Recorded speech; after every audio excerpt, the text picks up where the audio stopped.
Amen. Donc si tu veux avoir des gens qui sont fidèles, par exemple, tu veux que quelqu'un, ton chef, soit loyal envers toi, donc il ne te renvoie pas sans justification, toi aussi tu dois être loyal envers ton chef. Ça veut dire quoi? Tu ne dois pas critiquer ton chef quand il n'est pas là. Quelqu'un comprend ce que je suis en train de dire? Donc si tu prends le soin d'être de ceux qui critiquent les patrons, ce n'est pas grave, c'est qu'ils ont fait de bien ou de mal, ce n'est pas ça le problème. Le problème c'est que toi tu as engagé ta déloyauté, donc tu as semé pour être quelqu'un qui est déloyal. Tu vas voir que si on dit qu'on doit renvoyer les gens parce qu'on n'a plus d'argent pour payer tout le monde, ton nom sera sur la liste.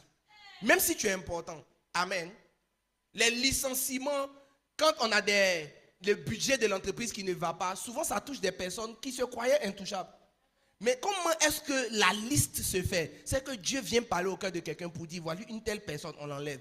Vous allez remarquer que là où vous travaillez, il y a toujours un petit groupe qui veut critiquer le patron.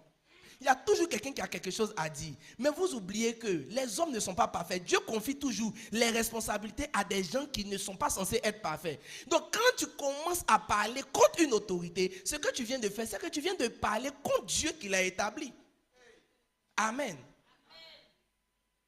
Lorsque tu arrives dans un pays, si tu vas dans une ambassade, par exemple tu vas en France, si tu rentres dans l'ambassade de Côte d'Ivoire en France, est-ce que tu sais que tu n'es plus en France? Tu es en Côte d'Ivoire.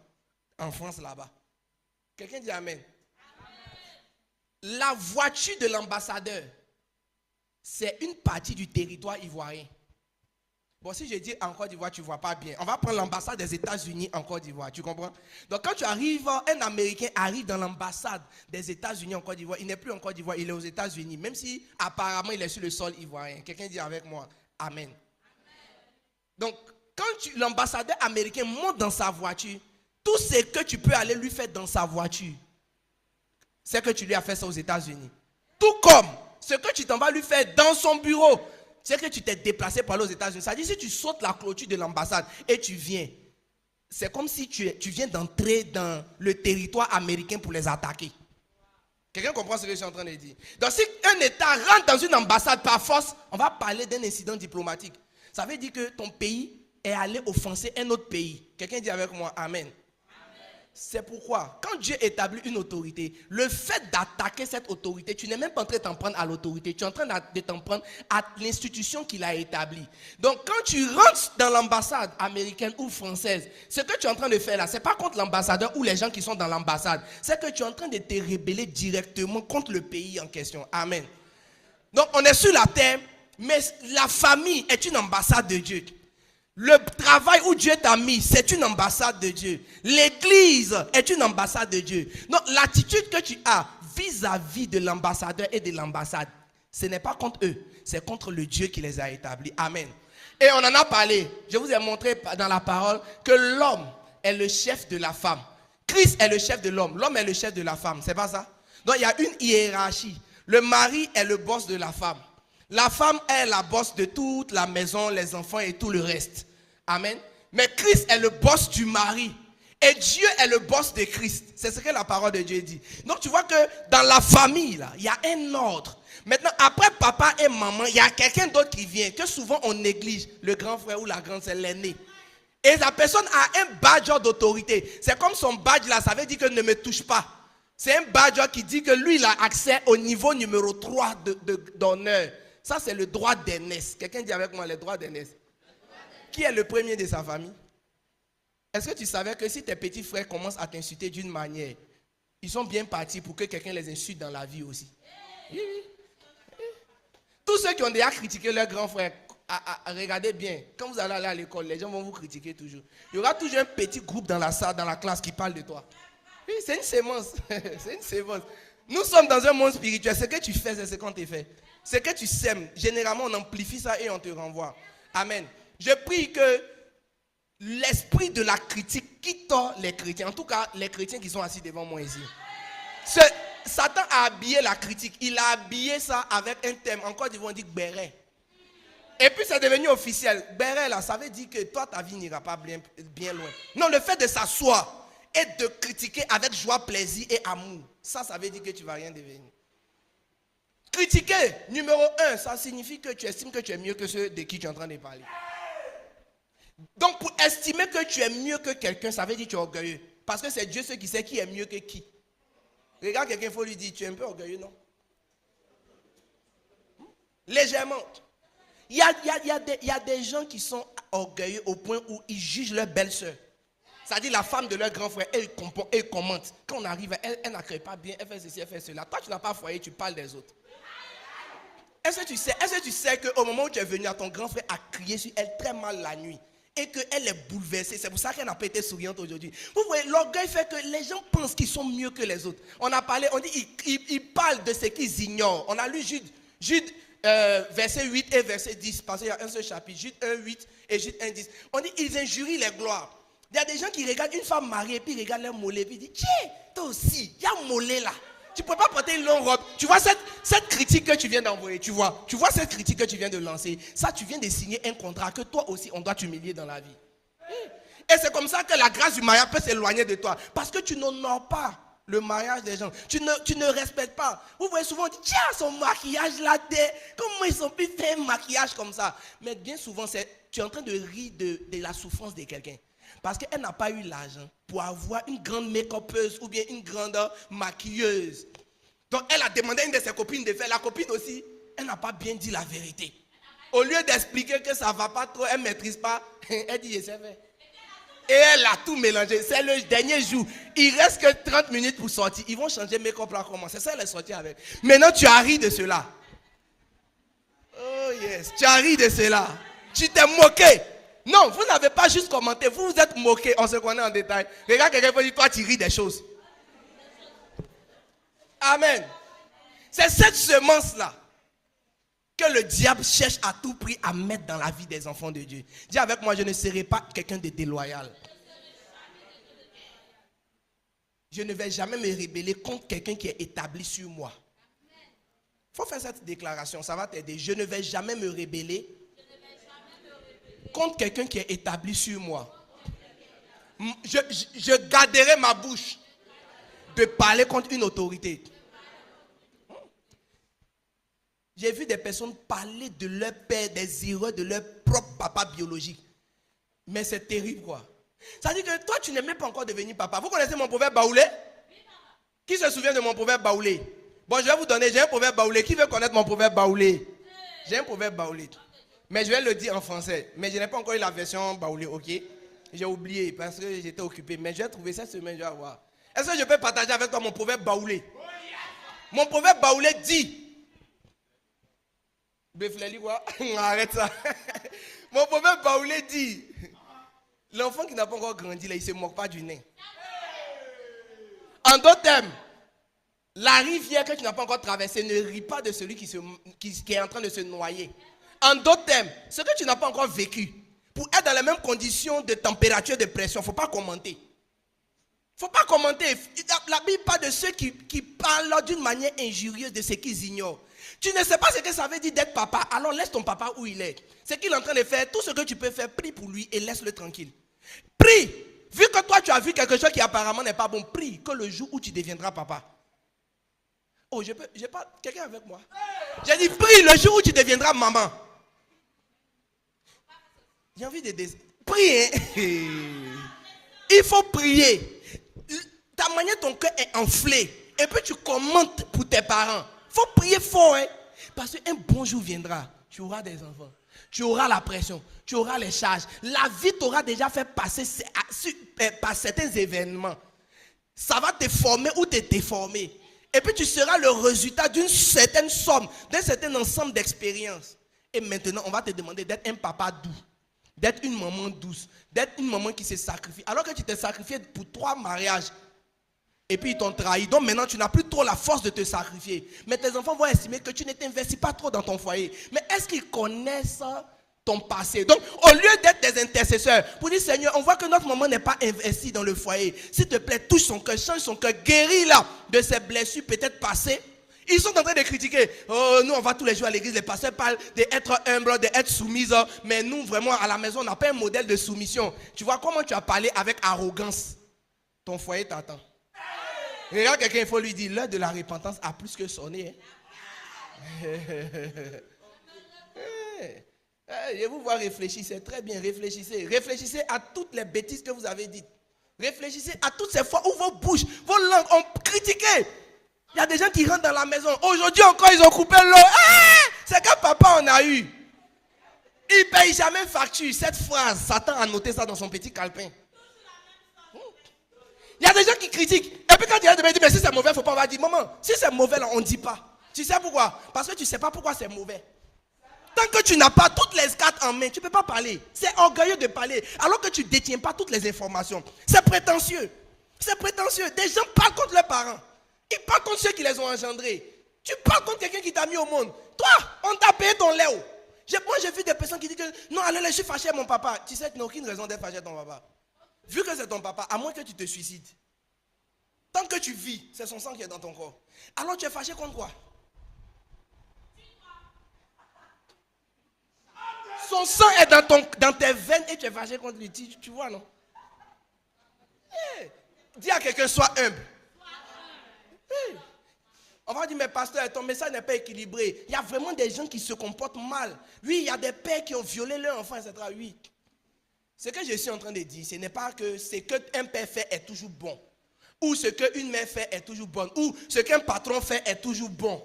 Je suis juste en train de dire qu'il y a des choses sur lesquelles tu peux avoir ton avis et te taire. Et avancer avec. Tu as ton avis là-dessus. C'est pour toi, tu penses ça. Et tu pries avec compassion pour les autres. Oui, juste ça. Je vais te donner 30 secondes pour demander au Saint-Esprit de te rappeler toutes les paroles déplacées que tu as dit envers des autorités. Et lui dit, Saint-Esprit, aide-moi à ne plus refaire ça. Pendant 30 secondes, on peut prier le Seigneur. Juste Saint-Esprit, rappelle-moi. Seigneur, est-ce que j'ai fait quelque chose de déplacé? Est-ce que j'ai dit quelque chose de mal? Est-ce que j'ai été déloyal, infidèle vis-à-vis d'une autorité établie sur ma vie? Seigneur, je ne savais pas, pardonne-moi. Je ne savais pas.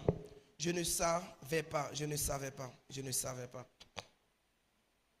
Je ne savais pas. Pardonne-moi. Oui, Jésus, maintenant que je sais, j'ai cadré ma bouche. J'éviterai de rentrer dans des groupes de critiques où on est assis au quartier et on critique les gens qui passent. Je sortirai de ça, des murmures. Quand mes parents m'envoient, quand mes parents me confient des tâches, de murmurer, de bouder, de partir en me balançant, en faisant des choses vraiment qui prouvent que je ne suis pas content, mais je me sens obligé de faire. Non, je serai un enfant modèle. Je serai une mère modèle. Je serai une épouse modèle, un époux modèle. Amen. Nous sommes exaucés au nom de Jésus. Quelqu'un n'a pas dit Amen en acclamant le Seigneur. Amen. Alors, je voudrais juste partager avec toi un verset. On va se tenir debout pour lire notre premier verset. Jean chapitre 10, verset 10. Donc, on va y aller ensemble. Moi, je vais vous accompagner. On y va. Égorger et détruire. On va répondre encore. 1, 2, 3. Le voleur ne vient que pour dérober, égorger et détruire. Moi, je suis venu afin que les brebis aient la vie et qu'elles soient dans l'abondance. On acclame le Seigneur et on s'assoit. Jésus est venu pour que les brebis aient la vie et soient dans l'abondance. Mais Satan, le voleur, Satan, notre ennemi, notre adversaire, lui, il est venu pour égorger, dérober et détruire. Dérober veut dire voler. Donc Satan est un voleur. Égorger, c'est tuer en tranchant la gorge. Donc Satan est un tueur qui tranche les gorges. C'est pour ça que quand les sorciers veulent tuer des gens, ils les transforment en animaux et ils les égorgent. Parce que c'est la fonction de Satan. Il n'aime pas tuer en piquant dans le ventre. Non, il aime tuer en coupant la tête. Et on dit qu'il est venu aussi pour détruire.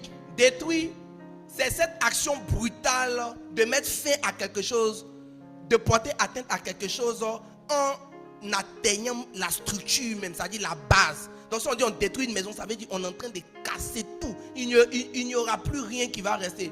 On a détruit cela, ça veut dire qu'on a brisé, bousillé, cassé, détruit tout jusqu'à la base. Donc voici les 3 choses qu'on reconnaît à Satan. Il fait beaucoup d'autres choses.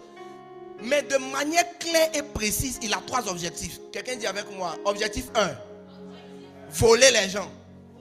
Objectif 2, égorger les gens. Objectif 3, détruire les destinées. Voici les 3 objectifs de Satan. Alors que Jésus est venu pour que les brebis aient la vie en abondance. Amen. Je voudrais additionner à ce verset 1 Pierre verset 5, chapitre 5 verset 8. 1 Pierre 5, 8. Soyez sobres, veillez. Votre adversaire le diable rôde comme un lion rugissant, cherchant qui il dévorera.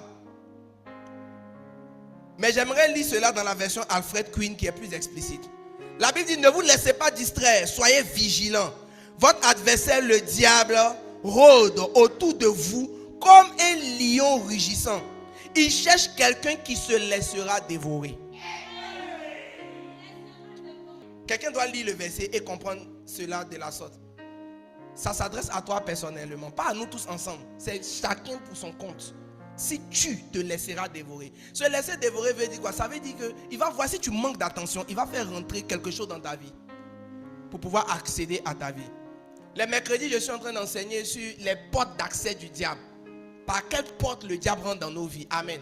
Parce que le diable a besoin de rentrer dans ta vie pour pouvoir travailler dans ta vie. Il ne travaille pas depuis l'extérieur, il vient chez toi. C'est pourquoi quand un esprit est chassé, après il revient et puis il dit, je retournerai dans ma maison pour voir si elle est propre, pour voir si je peux y habiter. Et quand il la retrouve balayée, ornée et autres, il revient avec cet esprit plus méchant. Tu vois? Donc l'endroit où les démons se sentent à l'aise, l'endroit où les démons se sentent heureux, c'est quand ils sont dans ta vie. Quelqu'un dit amen. Donc ils ne peuvent pas détruire en dehors. Ils doivent interagir avec ta vie. Ils doivent rentrer dans ta vie pour pouvoir faire des choses dans ta vie. Donc la stratégie de Satan, lorsqu'il veut réussir à briser une destinée ou des destinées, à voler des gens, à continuer à les piller, il a besoin de s'attaquer pas aux gens directement, mais il a besoin de s'attaquer à la protection de ces gens. Dis avec moi, la protection. Et la protection des enfants de Dieu, ce n'est pas leur prière, ce n'est pas quoi que ce soit, c'est ce qu'on appelle l'église. Dis avec moi encore une fois de plus, l'église. Jésus a dit, tu es pierre et sur cette pierre je bâtirai mon église. Et les portes du séjour des morts ne prévaudront point contre elle. Tu comprends ça? Donc, personne ne peut être en dehors de l'église et prétendre que lui, il a autorité sur les sorciers. L'autorité sur la puissance du mal n'a pas été confiée à des individus. Ça a été confié à une institution qu'on appelle l'église.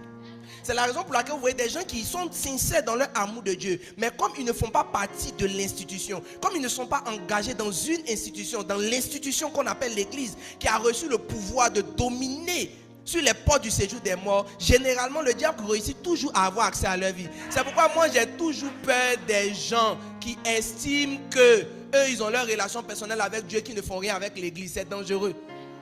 Le Seigneur n'a pas donné de puissance ni de pouvoir à des individus. Il a laissé le pouvoir de dominer les portes du séjour des morts aux églises. Tu lis Apocalypse, il envoie une lettre aux 7 églises. Il n'envoie pas une lettre aux 7 individus, ni aux 7 pasteurs. Il dit, parle à l'ange de l'église de Thyatire, parle à l'ange de l'église de Philadelphie, parle à l'ange, écrit à l'ange de l'église d'Éphèse, écrit à l'ange de l'église de Sardes. Il a commencé à citer les anges des églises, pas aux anges des maisons. Donc la stratégie du diable, c'est de te faire sortir de l'enclos, de la bergerie, parce que ça protège. Aide-moi à dire à un voisin, savais-tu que l'église te protégeait? Oui. Le fait d'être dans une église, ça te garde. Oui. Mes amis, ça fait quand même près de 5 ans que je suis à Divo ici. Et depuis 2016, j'ai commencé à être berger, j'encadre les âmes. De 2016 à 2025, ça fait exactement quoi? 9 ans, c'est pas ça? 9 ans à encadrer des âmes. J'ai vu comment est-ce que la vie des gens se comporte quand ils sont dans l'église et quand ils se retirent de l'église pour essayer, pour une raison ou pour une autre, de se débrouiller tout seul. Comment est-ce que ça se passe? J'ai vu des chrétiennes chanter sur la chair et après descendre. Quand elles ont arrêté d'être dans l'église, finalement elles sont rentrées dans la gestion de busy. Ce n'est pas tellement qu'elles sont païennes ou quoi. C'est juste qu'elles sont sorties. Elles ont fait l'erreur. C'est comme le mouton qui a vu la porte ouverte et puis il est sorti, ne sachant pas qu'il y a une meute de loups qui sont dehors. Donc c'est pas que le mouton voulait se faire manger, mais il a cru à un moment donné qu'il était bon de sortir de l'enclos et puis aller visiter la ville, aller visiter le paysage. Alors qu'on dit le diable est là, il rôde. Rôder là, ça veut dire il tourne. Il tourne. Voici rôder, il est là, il rôde. Il tourne Pas très loin. Il observe. Il est là, il regarde, il observe. Donc en fait, avec chacun de vous, le diable est tout le temps en train de regarder à quel moment vous vous déconnectez de l'église. Il cherche juste. Si tu veux, tu peux analyser à partir de cet instant précis. Tu peux commencer à analyser ta vie. Les moments où tu as reçu les plus grosses envies de faire le mal, de retourner dans le péché et autres, sont les moments où tu avais diminué ta fréquence d'aller à l'église. De pas aller à l'église charnellement. Parce que tu peux même venir à l'église et ton cœur n'est pas dans l'église. Tu n'es toujours pas à l'église encore. Ce n'est pas ta présence physique. Je parle de l'adhésion de ton cœur à la chose. Le fait d'aimer ça, d'être là pour ça. Donc quand on dit que tu es en train d'adorer, vraiment tu es en train de penser à Jésus. Louange, tu es en train de louer. Prédication, tu es là, tu écoutes. Ton cœur est dedans. À partir du moment où ton cœur n'est plus de la sorte là-dedans, tu vas voir que le diable va commencer à agir, à travailler d'une certaine manière dans ta vie. Amen. Beaucoup de personnes étaient dans des églises aimant Jésus. Leur seule erreur, ça n'a pas été d'aimer Satan. Personne n'aime Satan. Leur seule erreur, ça a été à un moment donné de se déconnecter de l'institution qui les protégeait. Jésus a donné le pouvoir et la protection, la défense suprême à l'église. Il dit, je te donne les clés de l'église là. Les portes du séjour des morts n'auront pas de pouvoir sur l'église. Les portes du séjour des morts, ça c'est l'enfer et tout son bataillon. C'est Satan et tous ses gars. Eux tous, ils sont incapables. Et tous ils sont incapables. Le dimanche dernier, j'ai un de mes fils qui avait été sévèrement attaqué par la sorcellerie au niveau des oreilles. Il était en train de devenir sourd. Ça fait quand même un moment qu'il est là. J'ai prié. Par la grâce de Dieu, le dimanche dernier, j'ai vu la puissance de Dieu lui permettre d'entendre. Lui permettre d'entendre. Il y a 2 dimanches, j'étais à Abidjan, quelqu'un est rentré dans l'église. Un certain Yves. L'esprit me parle. Il me dit, il y a quelqu'un qui a mal aux oreilles. Je vais déboucher les oreilles de la personne. Est-ce qu'il y a quelqu'un qui a mal aux oreilles ici, qui n'entend pas bien? En tout cas, 2 jours là, je suis motivé pour prier pour ceux qui ont des problèmes d'audition. On a prié pour lui en 7 minutes 3 secondes. Ça, c'est la durée de la vidéo. Le gars a commencé à entendre. Il riait comme ça, les photos sont là. Tout à l'heure, peut-être que si la com a fini le montage, le traitement de la vidéo, ça va passer. Est-ce que tu te rends compte qu'il y a le monde de la sorcellerie a attrapé l'enfant de quelqu'un et a décidé qu'il ne va pas entendre. Le son que tu entends aisément, eux ils n'entendent pas. Ils regardent les lèvres des gens. Ils vivent sans entendre. La douceur de la musique là, ils ne connaissent pas bien. Et ce ne sont pas des personnes qui sont nées malentendants. Ils entendaient bien. Et un jour, ils n'entendaient plus. Tu vois, le diable aime bien les brebis qui sont isolés, les gens qui n'ont aucune protection, qui n'ont aucune couverture spirituelle, qui n'ont personne pour les défendre. Et puis il les accule en fait. Il les fatigue, il les pousse jusque dans les derniers retranchements. Il les rend malades, il les égorge, il les tue. En fin d'année, ça meurt et ça meurt. Dans les accidents, souvent, il y a des accidents, quand tu regardes, tu sens que oui, c'est vrai, c'est un accident. Mais tu sens la colère de Satan dans cet accident. Ça dit, les gens ont fait un accident, ils sont morts, ok. Mais la manière dont la voiture est pliée, ou bien c'est incendié et puis ils ont brûlé, tu sens une haine du diable derrière. Amen. Oui, c'est vrai, un accident, la voiture peut tomber et puis quelqu'un est mort, ça peut arriver. Mais je dis, quand tu vois la voiture s'est pliée comme ça, c'est brûlé, tout est devenu noir. Et on voit des gens assis dans la voiture là-bas. S'ils sont calcinés, frère, ça veut dire que quand le feu les brûlait, ils étaient bloqués dans la voiture, ils ne pouvaient pas sortir. Vous imaginez le degré de cruauté, c'est sans dire égorgé. Mais le diable aime ça. Parce que, tu vois, je ne parle pas spécifiquement de certains événements qui sont arrivés en Côte d'Ivoire, mais je dis que souvent, il y a des personnes, même quand elles voyagent, elles n'ont personne qui prie pour elles. Il n'y a pas de tribu qui prie avec toi. Tes projets, ces gens ni vus ni connus. Tu n'as pas de pasteur qui prie avec toi ou pour toi. Toi-même aussi, malheureusement, tu n'as pas cette force spirituelle de gérer, de tenir dans une certaine vie de prière. C'est-à-dire, ils sont livrés à eux-mêmes. Le diable apprécie ça, il adore ça. Il aime quand les gens sont isolés. Il aime quand les gens n'appartiennent pas à des communautés vraiment. Il aime quand il n'y a pas de couverture spirituelle. C'est pourquoi je vais dire à quelqu'un, s'il te plaît, sois vigilant. Le diable cherche quelqu'un qui se laissera dévorer. 1 Pierre 5:8. À partir de ce moment, on comprend l'importance de l'église. C'est-à-dire, pas le bâtiment, mais de la structure, de l'institution. Le fait d'avoir un pasteur, d'avoir des frères et sœurs en Christ, d'avoir des départements, d'avoir des membres d'église, des tribus et autres. On comprend l'importance. Quelqu'un est avec moi? On comprend donc l'importance. Or, la déloyauté vise à détruire l'église. Quelqu'un dit avec moi, la déloyauté. La déloyauté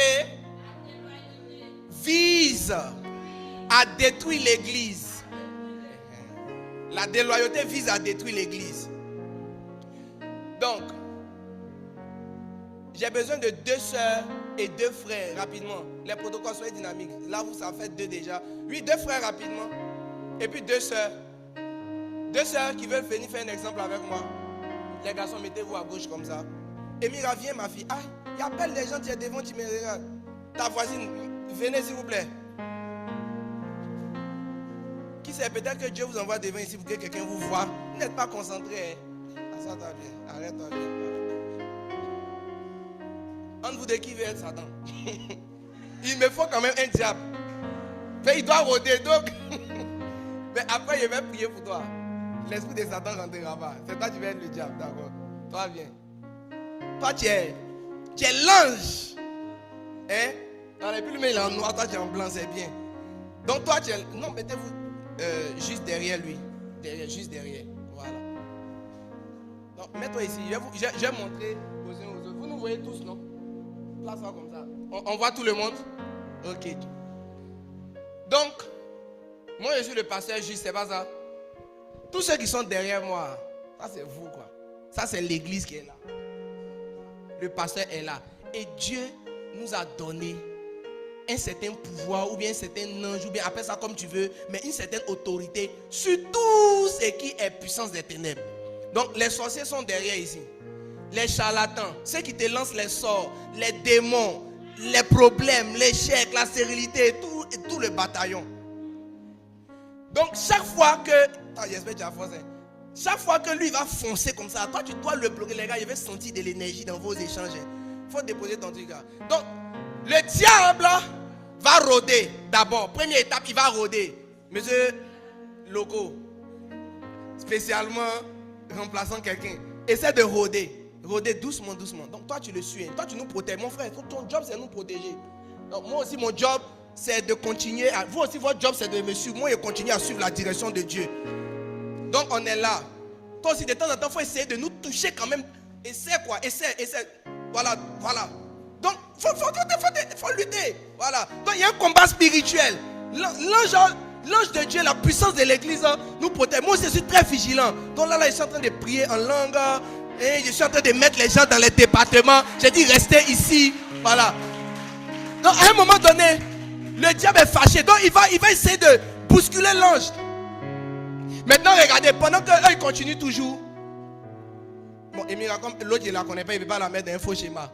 Emira va essayer d'aller se balader un peu. Genre va vers Papa Ledjou là-bas. Donc pendant que l'ange lui continue de nous protéger, monsieur le truc, voilà une autre brebis là-bas. Vous voyez, regardez. C'est dans la vraie vie un rire. Sinon si Satan l'a récupéré, on ne va pas rire du tout. Celui-là, regardez ce monsieur. L'ange que Dieu nous a donné, la puissance que Dieu a donnée à l'église. En fait, si vous voulez, lui il représente l'église et tout le pouvoir de ne pas dépendre, de ne pas être plus faible que le royaume du diable. Il est censé garder ceux qui sont dans l'église. Donc, il aime bien la soeur qui est là-bas, mais elle est partie quelque part où lui, il n'a pas de pouvoir. Elle est sortie de sa juridiction, elle est sortie de la sphère que lui contrôle. Tant que nous étions derrière lui, personne ne nous touchait. On était là, il y avait des attaques, il y avait des problèmes, mais on était là. Mais elle est sortie. Maintenant, essaie de courir pour venir. Toi aussi, tu dois la bloquer parce que tu as eu une nourriture. Donc, toi, tu dois lutter pour revenir. Non, essaie de venir. Lui aussi, il est très sérieux. Les amis, faites bien mon exemple. Dieu donné, il faut la lutter. Elle ne doit pas arriver ici. Toi aussi, tu dois tout faire pour arriver ici. Vous comprenez? Ah, voilà. Donc, là, elle est en train d'enlever les talons, tu vois. Là, elle est en train de renoncer au gars. Voilà, parce qu'elle ne peut pas lutter bien avec ça. Elle vient de renoncer au mensonge. Maintenant, viens. Elle n'arrive pas. Elle est en train de soulever l'habit. Oh, tu vois ça? Amen. L'habit là la gênait. La chaussure la gênait. Beaucoup de choses la gênaient. Donc ce qu'elle allait chercher au dehors là, elle était obligée de laisser ça pour pouvoir revenir. Parce que c'est par quoi le diable te fait quitter la maison et sortir. L'envie d'être, l'envie d'avoir, l'envie de paraître, etc. Maintenant le problème c'est quoi? Viens. Peut-être que vous n'avez pas fait attention. Mais à partir du moment où je suis venu l'attraper, c'est comme si le frère l'a laissé. Et spirituellement, c'est exactement comme ça. Lorsque le diable est en train de te lutter, attrape-la. Toi, si je ne pense pas que tu l'as attrapé bien, il faut la condamner même. Il faut la condamner bien. Attrape ses deux mains. Si elle veut partir, tu ne veux pas. Quand le diable t'a récupéré comme ça, généralement, ici, c'est comme s'il est méchant. Mais là-bas, là, c'est comme il va lui donner beaucoup de prospérité. Il va lui donner l'envie. Et cette manière de la condamner, là, cette manière de l'attraper, ça, pour ne pas qu'elle puisse revenir, il va maintenant ouvrir ses yeux sur beaucoup de défauts de là-bas. J'ai parlé à quelqu'un. Quand elle est ici maintenant, elle va commencer à remarquer que la soeur qui est là-bas, là, elle est trop claire. Elle sait même, c'est pas la sirène des autres. Ça dit, c'est comme ça les gens commencent. Lui là, il s'est fait trop bien. Elle se peut chercher des femmes. Dans l'église, ils aiment l'argent. Non, il n'y a même pas puissance là-bas. Ils aiment aller faire des prières. L'homme a ses problèmes. On ne parle pas de mariage. Il commence à lancer des attaques. Parce qu'il a besoin qu'elle soit déconnectée. Il a besoin qu'elle n'aime plus ça. Alors, elle va essayer de lutter. Mais le diable va continuer à semer dans son cœur la déloyauté. Maintenant, voici ce qui va se passer. Moi, je vais prendre l'autorisation, parce que c'est mon job, je suis derrière, oui, madame Etienne. C'est mon job d'aller récupérer les brebis perdues. Donc, je vais partir maintenant en jeûne et prière. Rakataba, Eneleya, Rabba. Toi aussi, j'ai pris en langue. Tu dois te mettre à genoux parce que la puissance arrive. Rakataba, Chata, hey, libère, libère, libère. Et puis, je l'ai pris, je l'ai ramené à la maison. Maintenant, en venant, viens ma fille. En venant, au lieu de me suivre, elle va voir. Blanchard, viens. Un mignon. Mets-toi devant la chaîne. On est en train de partir. Il a récupéré ma fille, non? Donc toi, tu es en train de me dire merci papa. Hey, tu m'as sauvé. Faut dire. Maintenant, on est arrivé au niveau du frère. Elle continue à dire merci papa, tu m'as sauvé. Mais merci papa, tu m'as sauvé. Et puis elle entend merci papa, tu m'as sauvé. Merci. Merci papa. Et puis tu es en train d'aller là-bas. Maintenant moi je vais venir lui dire ma fille, ce n'est pas encore le moment. C'est vrai, tu as des besoins physiologiques. Mais entre elle là, elle n'a pas de problème. Tout est en train d'aller bien. Mais je vais. Faut te dépêcher les gars. Venez rapidement. Puis elle a trouvé son DG. Elle a trouvé son boss. C'est exemple, s'il vous plaît. Si elle est mariée quelque part, que son mari m'excuse, c'est juste un exemple. Elle a trouvé. Non, restez toujours derrière le gars de l'église. Viens. À côté d'elle ici. Ah, tu appelles d'elle. C'est exemple, mon frère. Quoi? Donc, elle a trouvé son mari. Parce qu'elle est dans. Tout est en train d'aller bien. Elle a eu un travail. Tu as travaillé où? Et tu es en train de rater cette opportunité. J'ai reposé la question. Tu veux travailler où? C'est quoi ton boulot? Ou bien elle travaille déjà? Oui, mais tu veux quoi? Bon, d'accord, c'est quoi? Pour toi, une bénédiction, une réussite que Dieu va t'envoyer, ce serait quoi? D'aller à Dubaï pour faire du business? Hein? Donc, par exemple, là, Dieu est en train de la bénir. Elle a eu des contacts maintenant qui vont l'aider à aller à Dubaï. Dis amen bien. Donc, elle est dans l'église, tout en train d'aller bien. Mais elle est en train de se battre au dehors ici pour essayer de trouver un mignon. Maintenant, le problème, c'est quoi? C'est que je vais lui donner le conseil. Je lui dis, tu sais, votre nom, c'est Marie. Tu vois, regarde ta soeur Marie. Marie, elle écoute mes conseils. Elle est restée dans l'église. Marie, elle travaille là-bas. Elle fait ceci, elle fait cela. Regarde, elle a gagné un mari. Regarde, elle s'en va à Dubaï bientôt, etc., etc. Maintenant, toi, tu es en train de me dire, papa, j'ai trouvé l'homme de ma vie. Donc moi quand je suis en train de parler, on fait le scénario. Donc tu sais, essaie de faire comme ta soeur Marie. Marie, elle est calme, elle est dans l'église. Et toi aussi tu dois me dire, ah non papa, attends, cette fois-ci j'ai trouvé l'homme de ma vie. Le petit frère direct de Jésus. On y va. J'ai trouvé l'homme de ma vie. Le petit frère direct de Jésus. Le petit frère direct de quoi? De Jésus. Hey. Maintenant ça dit que moi qui suis venu la sauver, conseil je lui donne, elle n'écoute pas. Ça c'est le signe que Satan est rentré dans sa vie. Et on appelle ça les étapes qui mènent vers la déloyauté. Donc au lieu de dépendre de moi, elle commence à vouloir être indépendante. Elle veut faire ses propres choix. Elle oublie que quand le diable était en train de la bloquer, Je suis venu à la rescousse. Elle oublie qu'on ne doit pas rester au milieu du chemin. On doit finalement aller derrière, dans l'église. Mais pendant qu'on est en train de partir, le diable met en même temps des choses à gauche et à droite pour la pousser à ne plus vouloir dépendre de moi. Maintenant, moi j'ai une fonction. Je dois aller veiller sur les gens qui sont derrière là-bas. Donc pendant qu'elle est en train d'hésiter, elle dit bon, réfléchis. En attendant, il revient. Et il s'en va la récupérer encore. Cette fois-ci, tu prends aussi le frère. Les deux, ils s'en vont. Donc, au lieu de venir dans une relation où ils vont aller au mariage, ils vont aller coucher ensemble, il va l'enceinter et puis il ne va pas reconnaître la grossesse. Il va lui dire c'est pas lui. Donc, mon frère, parfois lui dit que tu es enceinte et puis lui il dit que lui ne se reconnaît pas. Bébé, je suis enceinte. Elle dit quoi? Hey! Elle dit quoi? Alors qu'elle a faut y répéter, il n'a pas bien entendu.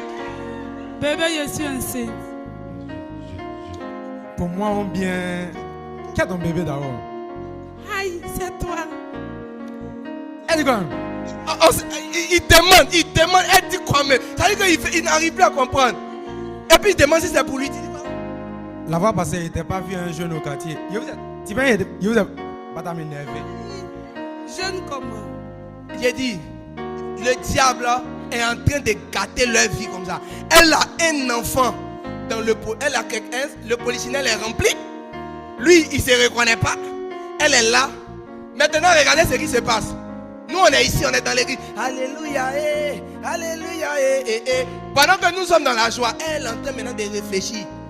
Comment elle va s'occuper d'un enfant seul, mais célibataire. Dorénavant, si quelqu'un doit la marier, il doit accepter de prendre un enfant qui n'est pas le sien. Ça veut dire que les problèmes ont commencé. Voyez dans quoi l'indépendance l'a conduit. Parce qu'elle a voulu prendre un chemin qu'elle seule. Pendant que tout le monde était à table, Judas s'est levé. Lui seul, il allait faire quelque chose. Tous ses frères croyaient que Jésus l'avait envoyé pour aller payer quelque chose. Mais en vérité, personne ne l'avait envoyé. Il s'est levé de manière indépendante, seul. Et c'est la première étape. Quand le diable va mettre la déloyauté dans le cœur de quelqu'un, il commence à te donner une forte envie de décider pour toi-même. Alors que Dieu nous a donné des bergers. Berger veut dire celui qui est en train d'accompagner les moutons. Et le diable est qualifié comme un lion. Les enfants de Dieu sont qualifiés comme des brebis. Donc, lion, mouton, berger. Donc ton berger est censé te garder des plans du lion. Et ce genre d'histoire-là, ça termine. Si c'est un garçon, il va l'envoyer dans l'alcool, il va l'envoyer dans la drogue. C'est comme ça que certaines personnes sont rentrées dans la drogue. Ils ont commencé à fumer. Après, c'est la drogue. Après la drogue, ils sont passés à un autre niveau de drogue. De l'herbe à certaines substances. De la substance jusqu'à ce qu'ils se fassent des injections. Jusqu'à ce qu'ils se détruisent. Deviennent chétifs, deviennent maigres. Les dents jaunissent, les yeux rougissent, etc. Jusqu'à ce que leur vie perde de l'éclat. L'étape numéro 1, c'est l'indépendance. Le diable te fait avoir une forte envie de ne pas dépendre de quelqu'un.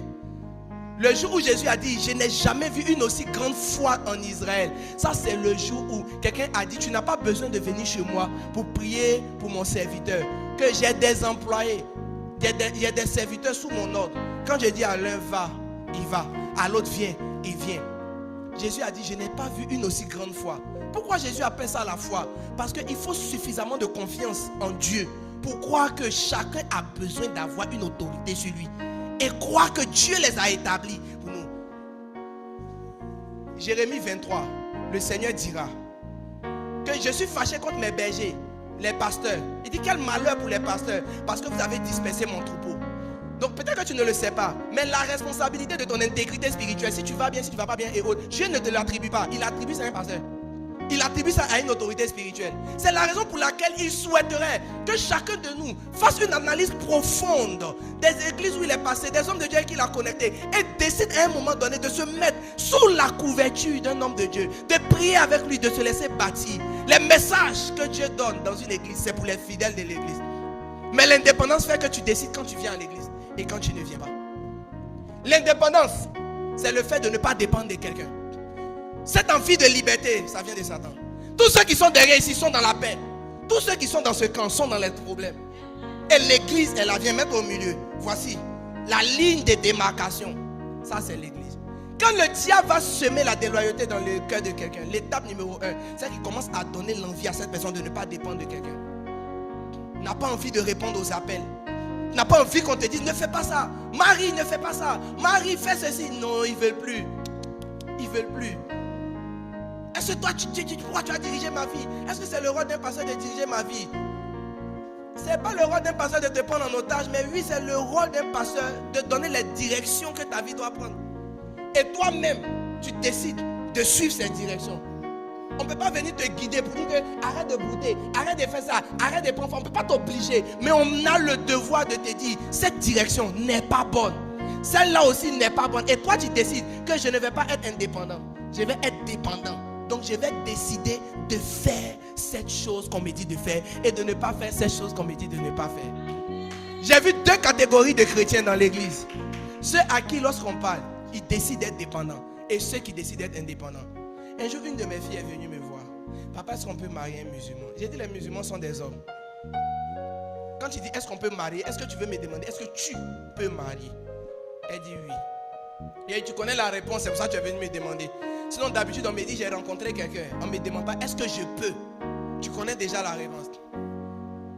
On a causé, je lui ai dit bon en tout cas je ne te recommanderais pas de faire cela. Ça va avoir trop d'implications. Elle ne m'a pas écouté. La dernière fois elle m'a envoyé un message pour me pleurer. Dans la note vocale elle pleure. On entend ses pleurs. Elle pleure. Et elle fait on sent que mauve coule. Elle est. Ça dit où elle est là-bas là. Elle est enceinte. Elle est dans la maison. Les choses sont en train de se gâter. Quand elle fait une erreur, on la bise bien. Ça dit, elle souffre. Maintenant, elle m'envoie un message. Vous ne voyez pas comment c'est étrange? Pendant que tu as ton papa, tu as ta maman, tu as tes frères, tu as tes soeurs, quand ça chauffe très fort, nous tous on se retourne vers qui? Nos quoi? Nos pasteurs. Nous tous. Ça veut dire que Dieu les a établis pour nous faire quelque chose de bien. Mais quand le diable veut détruire une vie, il te pousse à te dire, il ne faut pas laisser cet homme de Dieu te commander. Hey, toi aussi, il ne faut pas le laisser te diriger. Alors que sa direction là, c'est pour ton bien. Il dit, je t'instruis pour ton bénéfice. C'est pour ton bien que Dieu te donne un pasteur. C'est pour ton bien que Dieu permet qu'on te donne des conseils. C'est pour ton bien. Un jour, on était à une matinale. On était en train de prier. Et puis, j'ai senti dans mon esprit, comme une blessure arriver sur un de mes fils qui joue au football. 1 ou 2 jours après, je n'ai pas voulu parler, je me suis dit je peux prier, ça va passer. 1 ou 2 jours après, je vois il fait une statue qu'il a eu une foulure au pied. Je suis allé directement dans la chambre, j'ai dit Saint-Esprit, je me répands. Je me répands parce que tu m'as dit quelque chose, mais je n'ai pas. J'ai estimé que c'était trop banal. Bon, pas trop banal, mais que c'était un petit truc que je pouvais gérer. Alors que peut-être que je devrais lui dire pour qu'il commence à prier. Et je lui ai dit. Je lui ai dit, quand j'ai vu le truc, je lui ai dit, quand on refaisait la matinale, j'ai vu quelque chose comme ça, mais je n'ai pas jugé utile d'en parler. C'est là j'ai encore mieux compris la responsabilité d'un pasteur vis-à-vis de ses membres. Est-ce que vous pouvez imaginer que lui-même, il est un enfant de Dieu, il prie. Dieu ne lui dit pas un danger arrive vers toi, mais il dit ça à son pasteur. Ça veut dire que Dieu respecte lui-même sa propre hiérarchie. Oui. Chaque pasteur est donné à quelqu'un pour l'aider. Que Dieu vous bénisse. Merci pour mes exemples. Les gars pour qui il y a eu de mauvaises choses là. Merci Seigneur Jésus.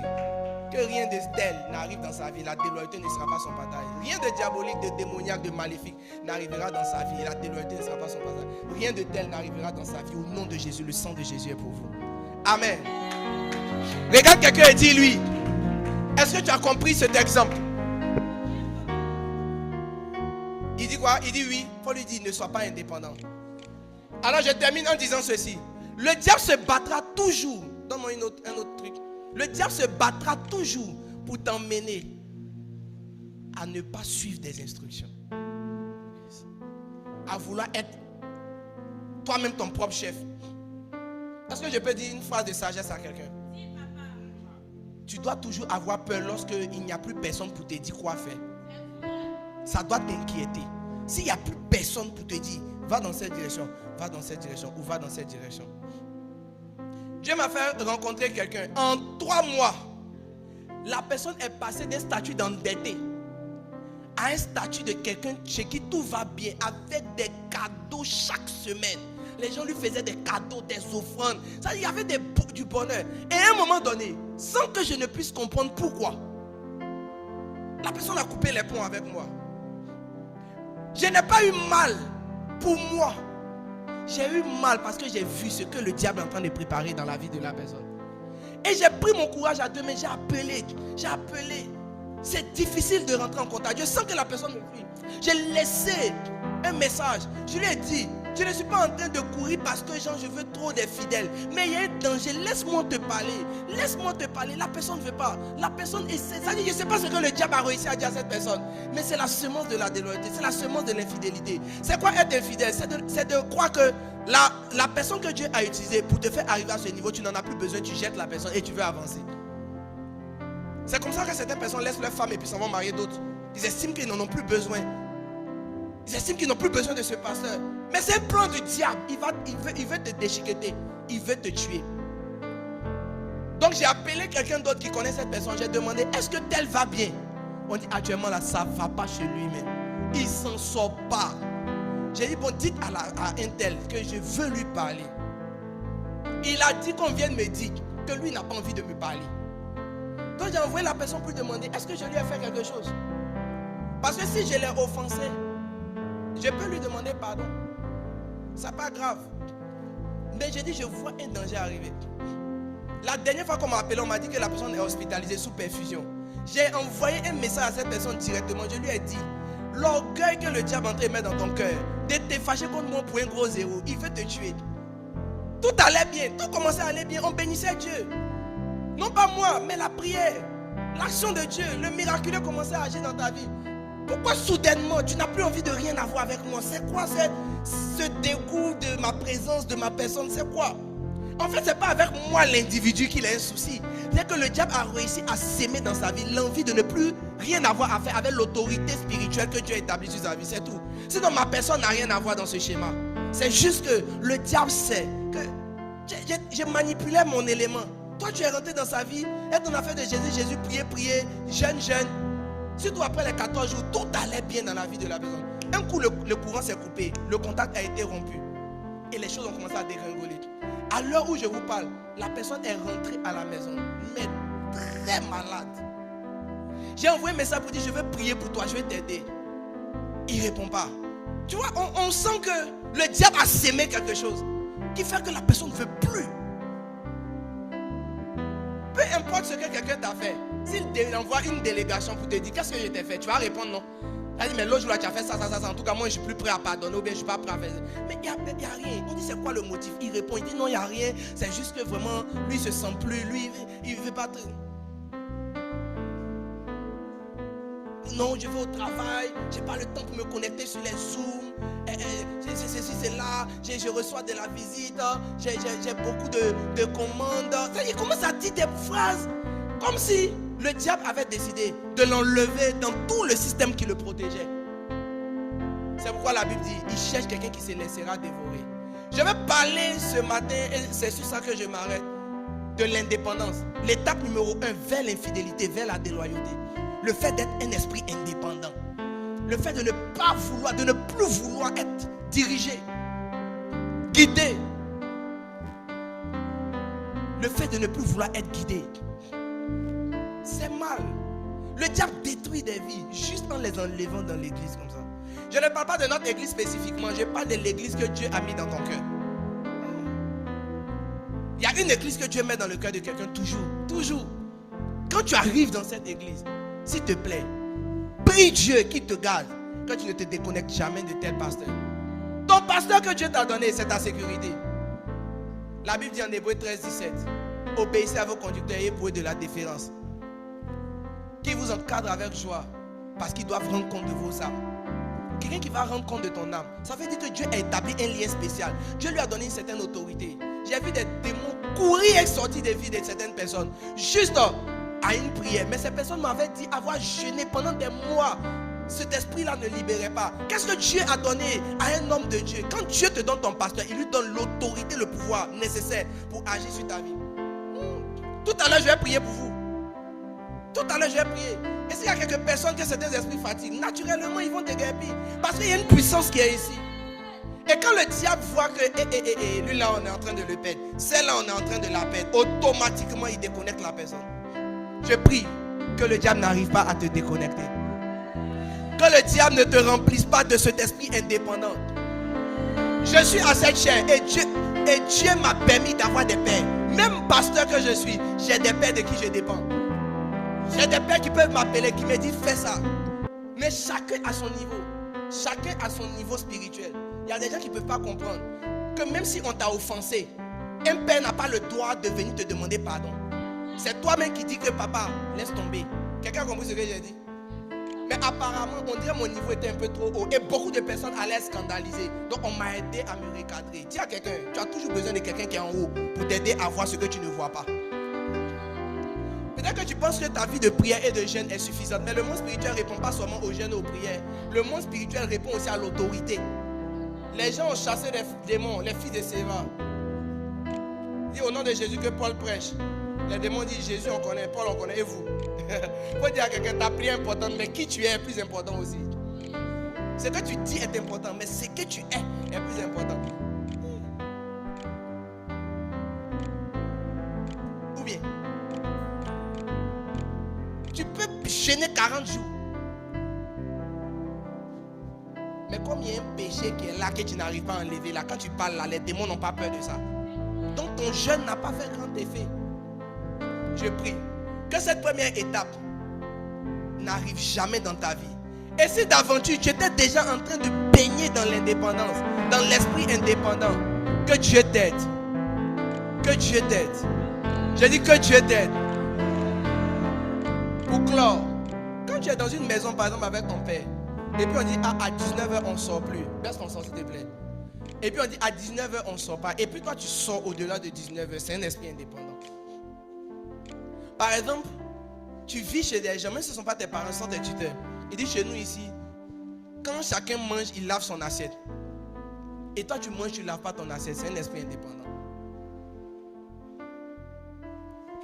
Ça veut dire que tu sors du lot. Ce qu'on dit qu'on fait, toi tu ne fais pas. C'est un esprit indépendant. Tu as un fiancé, il dit je n'aime pas ça, mais tu fais ça. C'est un esprit indépendant. Tu as une fiancée, elle dit je n'aime pas quand tu causes avec les filles, mais tu causes. Esprit indépendant.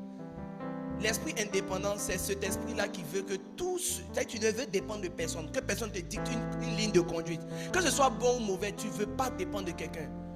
Et le camarade de l'esprit d'indépendance, c'est l'orgueil. C'est la suffisance. Pourquoi tu vas me contrôler? Pourquoi tu dois me dire ce que je dois faire? Pourquoi je ne devrais pas faire ceci ou cela? Tu ne devrais pas faire ceci ou cela parce que tu ne dois pas faire ceci ou cela. Tout simplement. Ton papa n'a pas besoin de t'expliquer pourquoi il décide qu'on ne sort pas à 21h. Il n'a pas besoin de t'expliquer. Mais tu vas voir qu'en suivant cette instruction, un bon jour, il y aura un sacré problème qui va apparaître vers 20h50 dans le quartier et toi tu seras à la maison. Dieu te garde avec les instructions. Dieu te garde quand tu as un cœur dépendant. Je prie que ce matin, l'esprit d'indépendance quitte le cœur de plusieurs et que prenne place le Saint-Esprit, celui qui donne l'envie de dépendre des parents, des pères, des mères, des maris, des tuteurs, des pasteurs, que Dieu nous donne. On va se tenir debout et prier au nom de Jésus pour demander une accentuation de l'esprit de dépendance. Pour demander une accentuation. Pour demander, Seigneur, je veux dépendre, je ne veux pas être indépendant. Que la semence de la déloyauté ne m'éloigne pas de l'église. Que la semence de la déloyauté ne m'éloigne pas de l'église.